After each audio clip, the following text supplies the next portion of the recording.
The day my grandmother, Catherine Hamilton, died, I was elbow-deep in soil, tending to her prized rose garden. She had taught me everything about those roses, which varieties needed more sun, how to prune them just right, and most importantly, how to nurture their roots so they'd flourish for generations. "These roses are like secrets, Sarah," she'd often say, her blue eyes twinkling with hidden knowledge. "Some bloom bright and bold, while others hide their beauty until the perfect moment." I didn't understand what she meant then, but I would soon enough. The call came from Mr. Patterson, her attorney, his voice carrying the weight of decades managing the Hamilton family's legal affairs. "Miss Hamilton, I'm afraid I have difficult news. Your grandmother passed away in her sleep last night."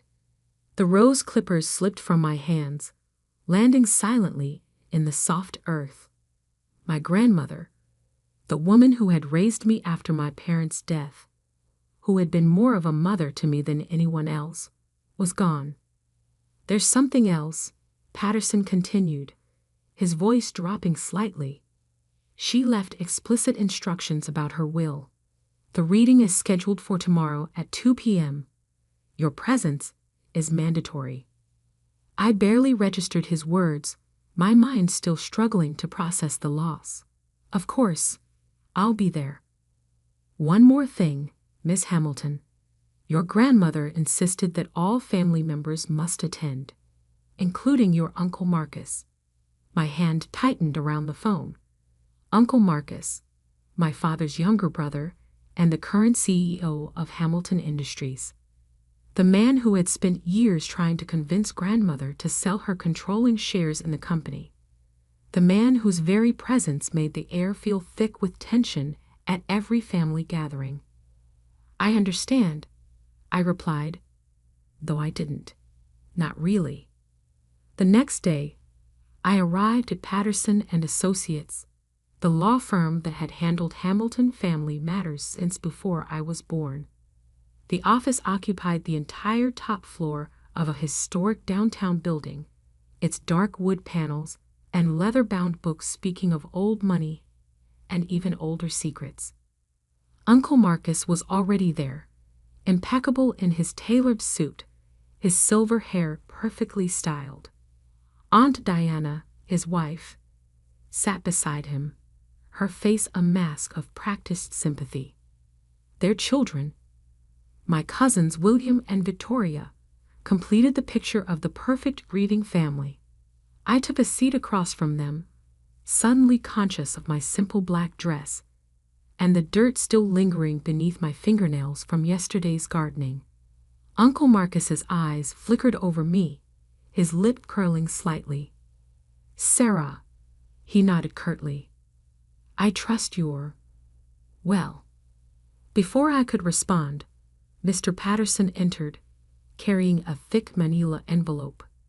He settled behind his massive desk, adjusting his reading glasses with practiced precision. "Thank you all for coming," he began, his voice grave. "We're here to discuss Catherine Hamilton's last will and testament. But before we proceed, she left specific instructions about how this meeting should be conducted." He opened the envelope, pulling out several documents. "First, I must confirm that all named parties are present." "Marcus Hamilton?" "Present," my uncle answered, his deep voice filling the room. "Diana Hamilton?"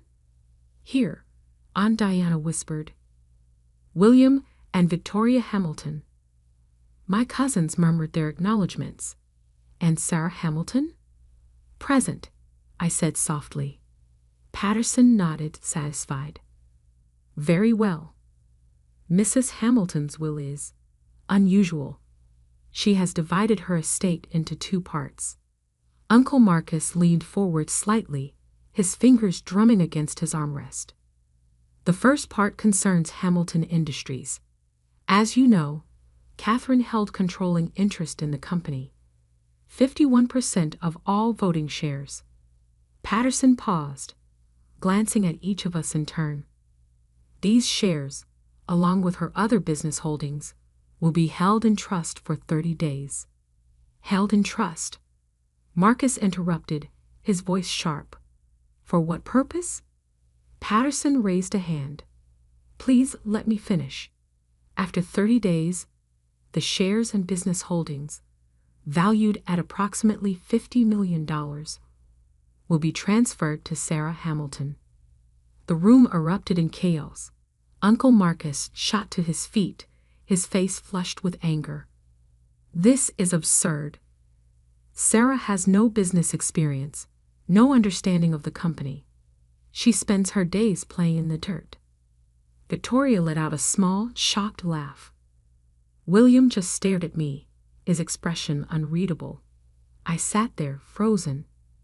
$50 million. Control of Hamilton Industries. It felt surreal, like a dream I couldn't quite grasp. But Patterson wasn't finished.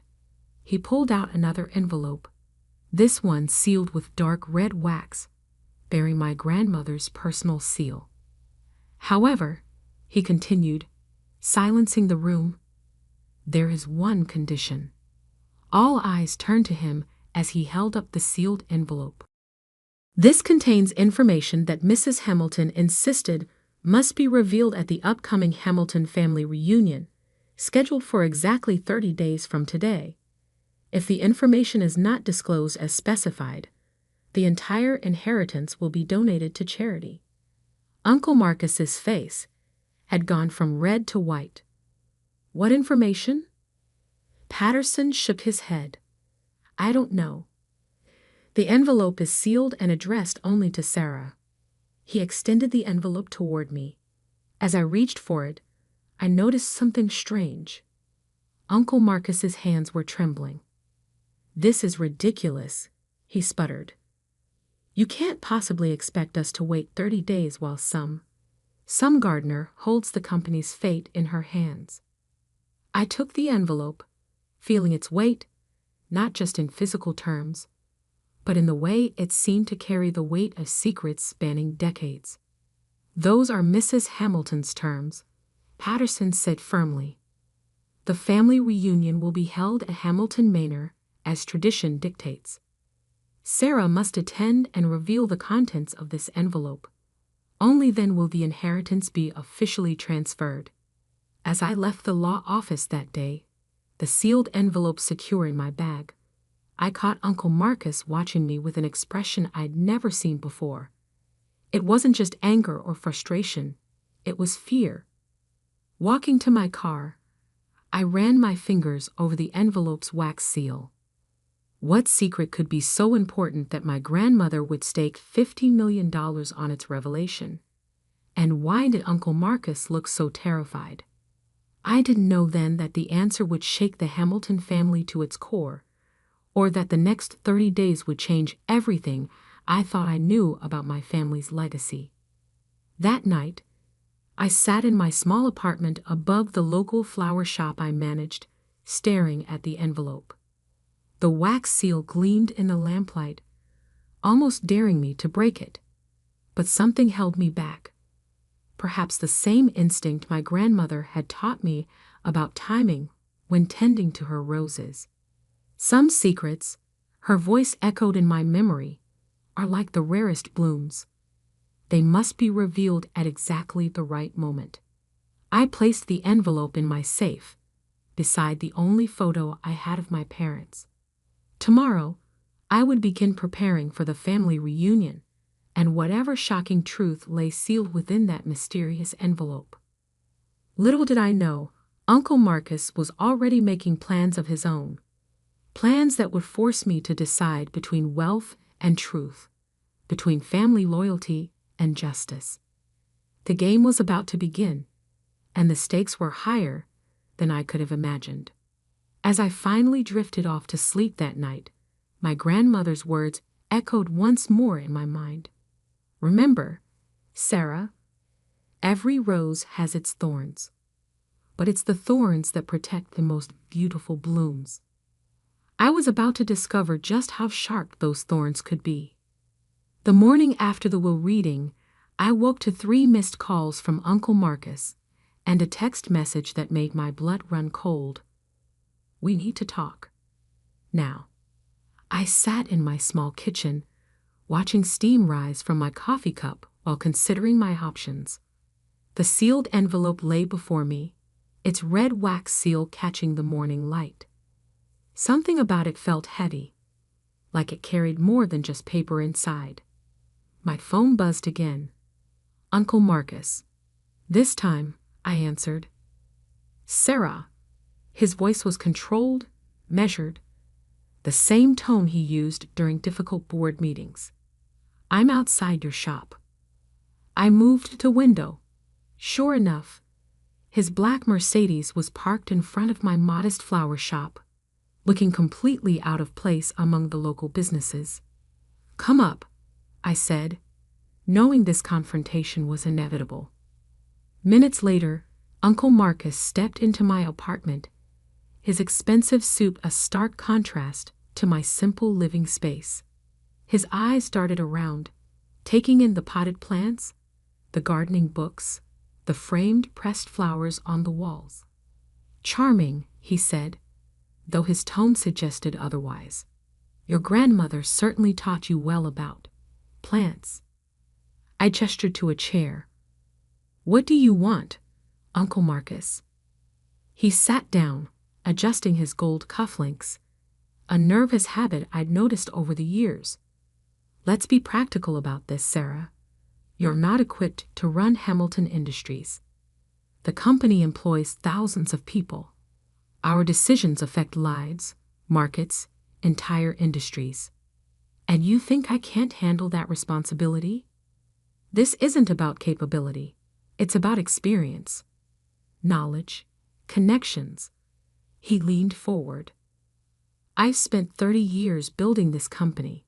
Your father, my brother, would have wanted." "Don't." My voice was sharp. "Don't talk about what my father would have wanted." A flash of something, guilt, fear, crossed his face. "Fine," he said, reaching into his jacket. "Let's talk numbers instead." He pulled out a checkbook. $20 million. Cash. You sign over grandmother's shares to me, and you never have to work another day in your life. I stared at him. "And the envelope?" "Destroy it.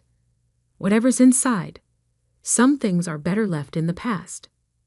The way his hand trembled slightly as he held the checkbook told me everything I needed to know. He was terrified of what was in that envelope. "No deal," I said quietly. His facade cracked. "You don't understand what you're doing. That envelope. There are things you don't know about this family, about your father." "Then maybe it's time I learned them." He stood abruptly, his chair scraping against the floor. "Think carefully about your next move, Sarah. Not everyone in this family will be as generous as I'm being." After he left, I sat there for a long time, thinking about his words. What didn't I know about my father? About this family? I needed answers, and I knew exactly where to start looking. That afternoon, I drove to Hamilton Manor, my grandmother's estate, and the heart of our family's legacy. The housekeeper, Mrs. Chen, who had served our family for over 40 years, greeted me with knowing eyes.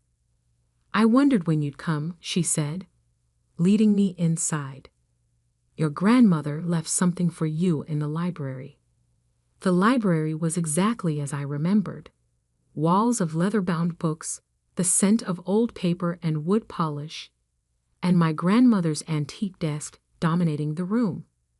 Mrs. Chen walked to a painting behind the desk, a landscape of the manor grounds, and carefully removed it from the wall. Behind it was a safe. "She changed the combination last month," Mrs. Chen said. "To your birthday. Inside the safe, I found a leather journal and a USB drive. The journal's first page bore my grandmother's elegant handwriting.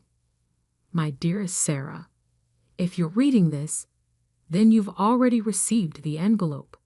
What it contains will change everything, but before you open it, you need to understand why. This journal contains the truth about the night your parents died, about your uncle's rise to power, and about the real reason I've chosen you to inherit everything. Be careful who you trust. The walls of Hamilton Manor have ears, and not everyone in this family deserves the name they carry. All my love, Grandmother Catherine. My hands trembled as I turned the page. What I read next made my heart stop. According to the journal, the car accident that killed my parents 20 years ago might not have been an accident at all. My grandmother had been investigating it for years, gathering evidence, following leads that the police had overlooked or been paid to ignore. The USB drive contained financial records, emails, and surveillance footage, a digital trail that pointed to a horrifying conclusion.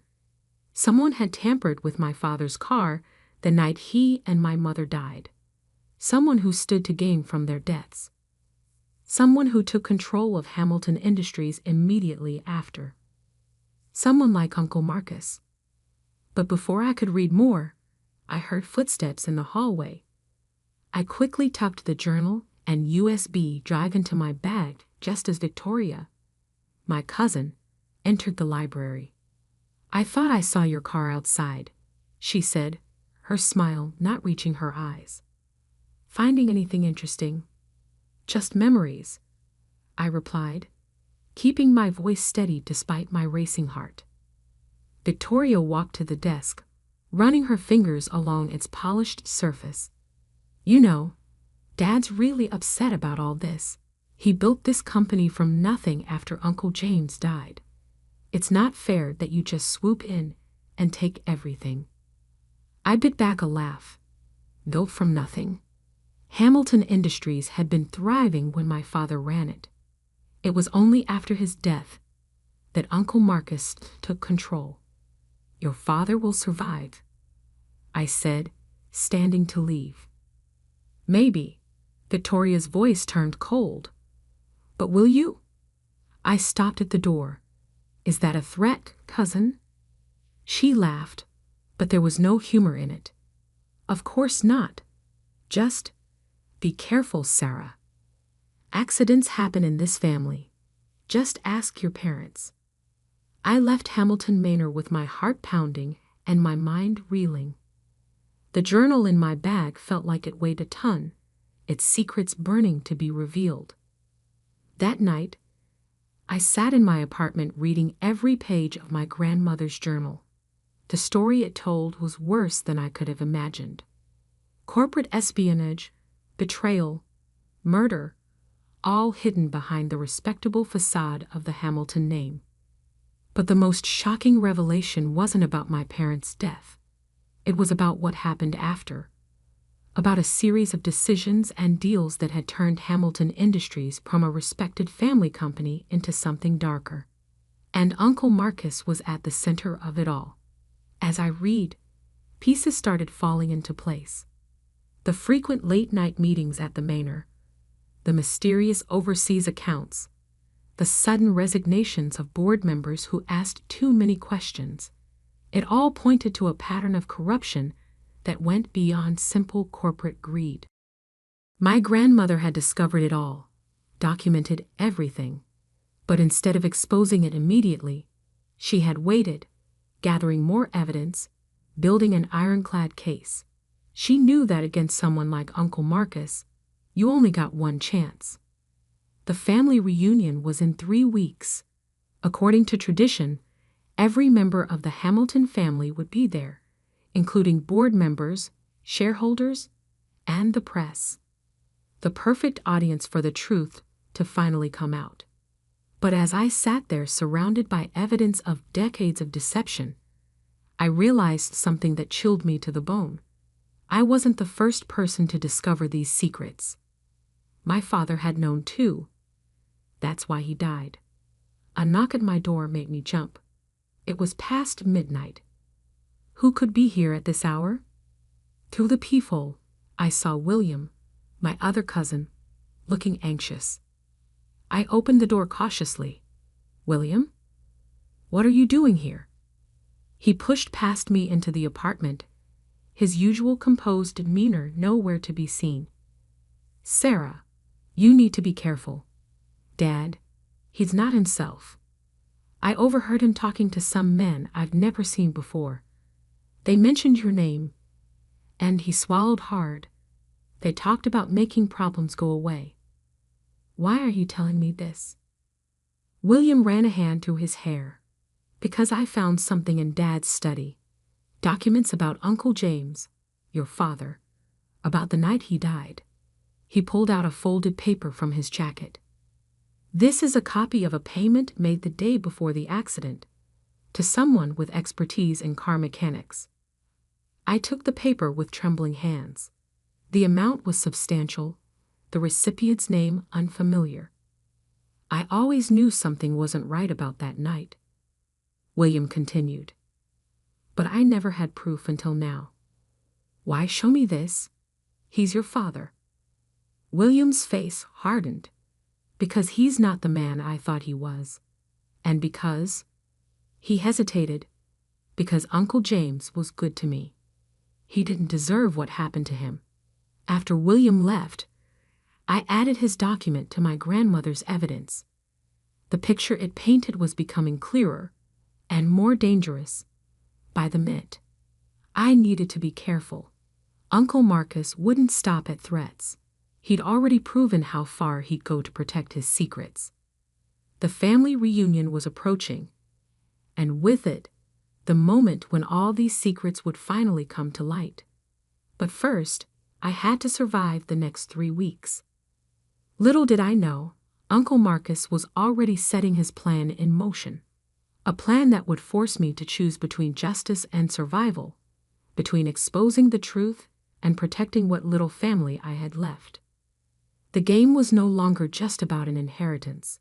It was about justice, revenge, and the true meaning of family. And somewhere in Hamilton Manor, the clock was ticking down to a revelation that would shatter the Hamilton name forever. The day of the Hamilton family reunion arrived with an unusual chill for early summer. As I drove up the winding path to Hamilton Manor, my grandmother's sealed envelope sat heavy in my designer handbag, a rare, expensive purchase I'd made for today's occasion. Inside my jacket pocket, a small USB drive contained copies of every document, every piece of evidence I'd gathered over the past month. I'd learned from my father's mistakes. If anything happened to me, multiple copies of everything would be sent to the press, the police, and the SEC. The manor's grand facade loomed before me, its windows gleaming in the morning sun. Cars already lined the circular driveway, sleek luxury vehicles belonging to board members, shareholders, and family members who only appeared at events like these. Mrs. Chen met me at the door, her eyes conveying silent support. "They're all in the main hall," she whispered. "Your uncle has been asking about you." I nodded, straightening my spine. The past 3 weeks had been a careful dance of avoiding Uncle Marcus's increasingly aggressive attempts to resolve the situation. First came the threats disguised as warnings, then the suspicious car that followed me for days, and finally, the break-in at my apartment that was made to look like a robbery. But they hadn't found what they were looking for. The evidence remained safe, distributed across multiple locations, waiting for this moment. The main hall buzzed with conversation as I entered. Heads turned, whispers followed. Everyone knew about the inheritance, about the mysterious condition, about the tension tearing apart the Hamilton family. Uncle Marcus stood near the fireplace, holding court with several board members. His smile faltered when he saw me, his hand tightening around his crystal whiskey glass. Victoria approached first, her designer dress rustling as she moved. "Glad you could make it, cousin. Though you really should have had your hair done professionally for such an important occasion." I touched my simple updo, the same style my mother used to wear. Some things are better kept simple. Speaking of simple, she lowered her voice. Dad has another offer for you. 10 million more than before. Last chance. I met her gaze steadily. Tell him I'm not interested. She shrugged, the gesture too casual to be genuine. Your funeral. As she walked away, William caught my eye from across the room. He gave me a slight nod. Our agreed-upon signal that everything was in place. Over the past weeks, he'd become an unexpected ally, helping me gather additional evidence while maintaining his cover as the dutiful son. The grandfather clock struck noon, its deep chimes silencing the room. According to tradition, this was when the family photograph would be taken, followed by lunch, and then the annual family meeting where company matters were discussed. Uncle Marcus cleared his throat. Everyone, please gather around. The photographer is ready. As people arranged themselves by the grand staircase, I took my position near the edge of the group. Through the camera's lens, we'd look like the perfect family. Wealthy, successful, united. If only they knew what was about to happen. After the photos, we moved to the dining room. Crystal glasses clinked, silver cutlery gleamed, and conversation flowed as smoothly as the expensive wine. I barely touched my food, watching as Uncle Marcus grew increasingly tense with each passing minute. Finally, it was time for the family meeting. Board members, shareholders, and family members filed into the manor's wood-paneled conference room. Journalists from select financial publications, invited to cover Hamilton Industries' latest announcements, sat in the back, notepads ready. Uncle Marcus took his place at the head of the table, exactly where my father used to sit. Before we begin discussing company matters, he said, his voice carrying across the room, I believe my niece has something she'd like to share with us. All eyes turned to me. This was the moment my grandmother had planned for, the moment 20 years in the making. I stood slowly, removing the sealed envelope from my bag.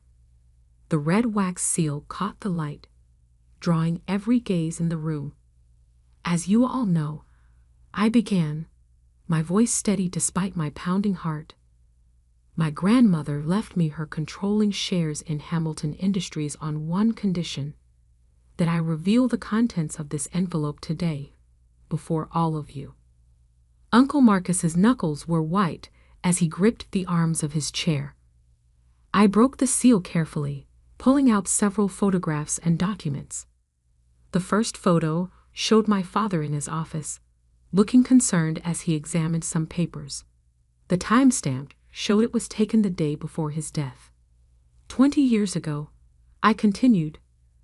My parents died in what we were told was a tragic accident. But my grandmother never believed it was an accident.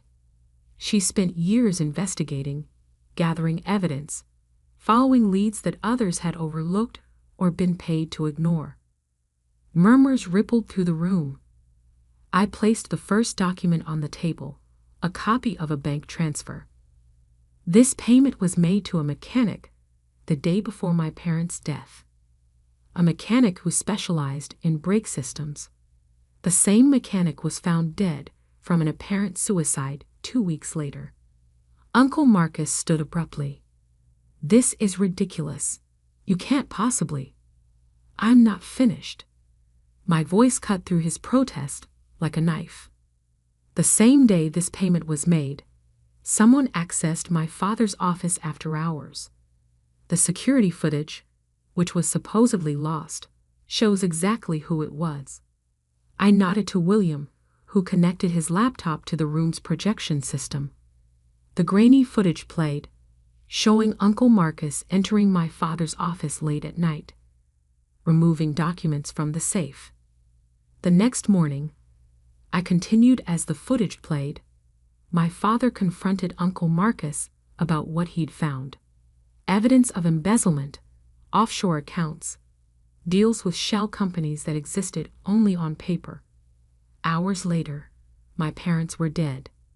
The room had gone completely silent. Even the journalists had stopped writing, their pens frozen mid-sentence. But that was just the beginning. I laid out more documents, bank statements, emails, surveillance photos. Over the next 20 years, Hamilton Industries under Marcus Hamilton's leadership became a front for money laundering, tax evasion, and corporate fraud on a massive scale. Victoria jumped to her feet. "You're lying. This is all fabricated."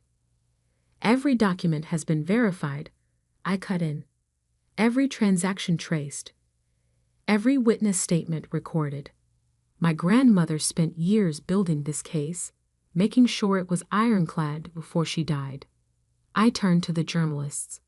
"You'll each find a complete digital copy of all evidence in your email inboxes. The SEC, FBI, and Department of Justice received their copies an hour ago." The room erupted in chaos. Board members shouted questions. Shareholders reached for their phones. Family members stared in shock or anger, or both. Through it all, Uncle Marcus remained eerily still, his face drained of color. Then slowly, he began to laugh. A hollow, broken sound that silenced the room. "You're just like him," he said, staring at me with something between hatred and admiration. "James always thought he could fix everything, make everything right. Look where it got him." "No," I replied calmly. "I'm not like my father. I'm like my grandmother. I waited. I planned. I made sure you couldn't stop the truth from coming out." As if on cue, the conference room doors opened. Federal agents streamed in, led by a stern-faced woman who held up her badge. "Marcus Hamilton," she announced. "You're under arrest for conspiracy, fraud, money laundering, and the murders of James and Eleanor Hamilton." I watched as they led him away in handcuffs, Victoria's screams and William's quiet resignation fading into background noise.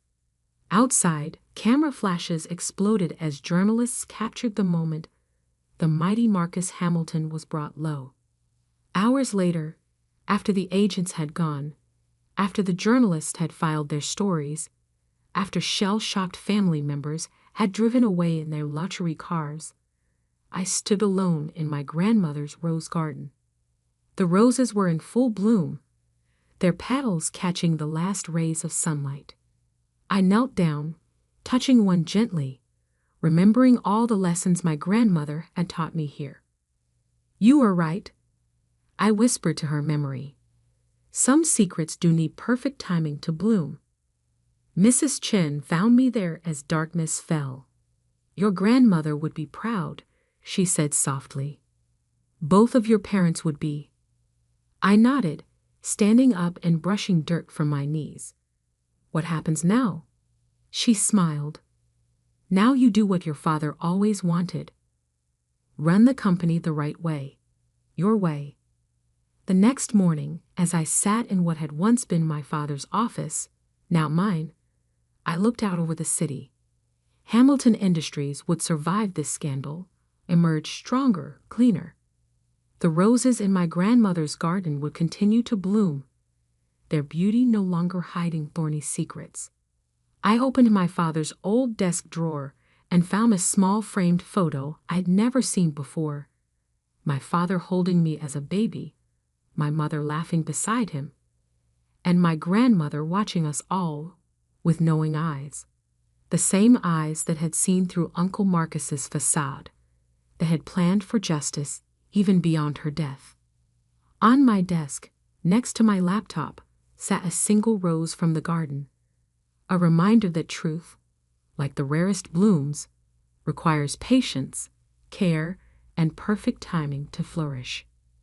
The Hamilton family would never be the same, but maybe that was exactly what it needed.